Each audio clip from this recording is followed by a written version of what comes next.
కృష్ణా జిల్లా గూడూరులోని ధాన్యం కొనుగోలు కేంద్రాన్ని పౌర సరఫరాల శాఖ మంత్రి నాదెండ్ల మనోహర్ పరిశీలించారు. రైతులతో మాట్లాడి ధాన్యం కొనుగోలు వివరాలను అడిగి తెలుసుకున్నారు. ఈ సందర్భంగా మంత్రి మాట్లాడుతూ కూటమి ప్రభుత్వం అధికారంలోకి వచ్చాక రైతుల సమస్యలను తీరాయన్నారు. ఎమ్మెల్యే కాకిత కృష్ణప్రసాద్ ఆధ్వర్యంలో రైతులకు గిట్టుబాటు ధర కల్పించి ధాన్యం కొనుగోలు చేస్తామని మంత్రి నాదెండ్ల మనోహర్ తెలిపారు.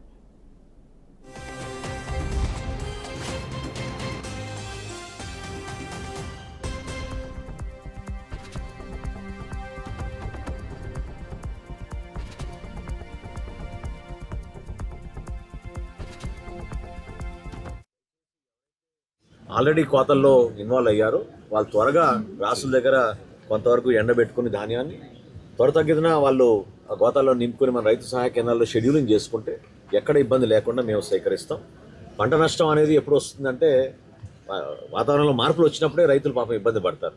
కాబట్టి ముందుగానే సమాచారం అందిస్తున్నాం. కాబట్టి 24-25 తారీఖులో కొంతవరకు వాతావరణంలో మార్పులు కనపడే అవకాశం మనకు తెలుస్తోంది.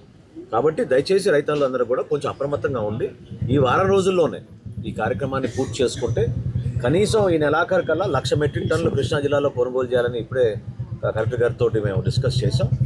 వచ్చే నెల కల్లా టోటల్గా మనం కేటాయించింది మన కృష్ణా జిల్లాకి 7,90,000 మెట్రిక్ టన్నులు. ఇది ఏనాడు జరగలేదు ఇంత భారీ స్థాయిలో. సో ప్రతి గింజ ప్రతి బస్తా రైతాంగానికి అండగా నిలబడి